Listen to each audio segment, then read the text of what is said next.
Hello guys, welcome to Nivetha's kitchen. இன்றைக்கி நம்ம சேனலில் ஒன் பாட் ரைஸ் பார்க்க போகிறோம். ரொம்பவே சுலபமாக செஞ்சு முடிச்சிடலாம். Tomato rice. வாங்க வீடியோக்குள்ளே போகலாம். அதுக்கு முன்னாடி நம்ம சேனலை மறக்காமல் சப்ஸ்கிரைப் பண்ணிடுங்க. பக்கத்தில் இருக்க பெல் ஐக்கானையும் தட்டி விட்டுருங்க. மேலே வீடியோஸ் போட மோட்டிவேட்டிங்காக இருக்கும். Main ingredient tomato. 1 கப் அரிசிக்கு 3 தக்காளி எடுத்துக்கலாம். பழுத்த தக்காளியாக பார்த்து எடுத்துக்கோங்க. வெங்காயம் 2 மீடியம் சைஸ் வெங்காயத்தை சிறுவு நறுக்கி எடுத்துருக்கேன். கொஞ்சமாக புதினா, கொஞ்சமாக கொத்தமல்லி, கொஞ்சமாக கறிவேப்பிலையும் எடுத்துக்கோங்க. இப்போ வாங்க வீடியோக்குள்ளே போகலாம். இந்த தக்காளியை மிக்ஸி ஜாரில் சேர்த்து நல்லா பேஸ்ட்டாக அரைச்சி வச்சுக்கலாம். அரிசி 2 கப் அளவுக்கு ஊற வச்சுருக்கேன். நார்மல் அரிசி தான் எடுத்துருக்கேன். உங்களுக்கு வேணுன்னா பாஸ்மதி ரைஸ் கூட எடுத்துக்கலாம். இது அரை மணி நேரம் ஊற வச்சிடலாம். இப்போ ப்ரெஷர் குக்கரில் 1 ஸ்பூன் அளவுக்கு நெய், 1 டேபிள் ஸ்பூன் அளவுக்கு எண்ணெய் சேர்த்துட்டு நல்லா எண்ணெய் சூடாகட்டும். இதில் 1 பிரிஞ்சி இலை, கொஞ்சமாக பட்டை, 4 லவங்கம், 1 ஏலக்காய், ஒரே ஒரு பச்சை மிளகாவை நீட்டு வாக்கில் அரிஞ்சு சேர்த்துக்கலாம். அரிஞ்சு வச்சுருந்த 2 மீடியம் சைஸ் வெங்காயத்தை சேர்த்துடலாம்.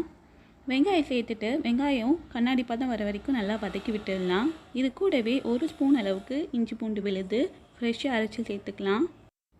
பச்சை வாசனை போகிற வரைக்கும் நல்லா வதக்கி விட்டுட்டு இப்போ மசாலா சேர்க்க போகிறோம். 2 டீஸ்பூன் அளவுக்கு தனி மிளகாய் தூள், அரை டீஸ்பூன் அளவுக்கு மல்லித்தூள், 1 டீஸ்பூன் அளவுக்கு ஜீரகத்தூள் சேர்த்துட்டு மசாலாவோட பச்சை வாசனை போகிற வரைக்கும் நல்லா வதக்கி விட்டாச்சு. இப்போ நம்ம அரைச்சி வச்சுருந்த தக்காளி விழுதை சேர்த்துடலாம். நான் மொத்தமாக 6 தக்காளி சேர்த்துருக்கேன். தக்காளியை நல்லா அரைச்சி விட்டுட்டு கொஞ்சமாக உப்பு சேர்த்துடலாம். உப்பு சேர்த்துட்டு நல்லா வதக்கி விட்டுட்டு தக்காளி எண்ணெயில் நல்லா பிரிஞ்சு வர வரைக்கும் வெயிட் பண்ணணும். தக்காளி எண்ணெயில் பிரிஞ்சு வந்துட்டதுக்கப்புறம் 1 கைப்பிடி அளவுக்கு புதினா, கொஞ்சமாக கொத்தமல்லி, 4 கறிவேப்பிலை சேர்த்துட்டு நல்லா பெரட்டி விட்டுடலாம். அந்த தக்காளி விழுதோடு நல்லா பெரட்டி விட்டுட்டு இப்போ அரிசி சேர்க்க போகிறோம்.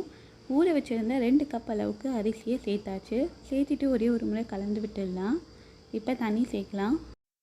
1 கப் அரிசிக்கு 2 கப் அளவுக்கு தண்ணி, மொத்தமாக 4 டம்ளர் அளவுக்கு தண்ணி சேர்த்துக்கலாம். தண்ணி சேர்த்துட்டு ஒரே ஒரு முறை கலந்து விட்டுட்டு ஆஃப் லெமன் எடுத்து இந்த மாதிரி நல்லா ஸ்க்வீஸ் பண்ணி விட்டுடலாம். இப்போ லிட் போட்டு க்ளோஸ் பண்ணிடலாம். லிட் போட்டு க்ளோஸ் பண்ணுறதுக்கு முன்னாடி உப்பு கரெக்டாக இருக்கான்னு செக் பண்ணிக்கோங்க. 3 விசில் விட்டு எடுத்தாச்சு. ப்ரெஷரும் நல்லா குறைஞ்சாச்சு. இப்போ ஓப்பன் பண்ணி பார்க்கலாம். ரொம்பவே சுவையான ஈஸியாக செய்யக்கூடிய தக்காளி சாதம் ரெடி ஆகிடுச்சு. இதை நல்லா கலந்து விட்டுடலாம். இந்த ஒன் பாட் ரைஸை கண்டிப்பாக நீங்கள் லஞ்ச் பாக்ஸ் ரெசிபியாக ட்ரை பண்ணி பார்க்கலாம். ட்ரை பண்ணி பார்த்துட்டு உங்கள் கமெண்ட் சொல்லுங்கள். மறக்காமல் நம்ம சேனலை சப்ஸ்கிரைப் பண்ணிவிடுங்க. தேங்க்ஸ் ஃபார் வாட்சிங்.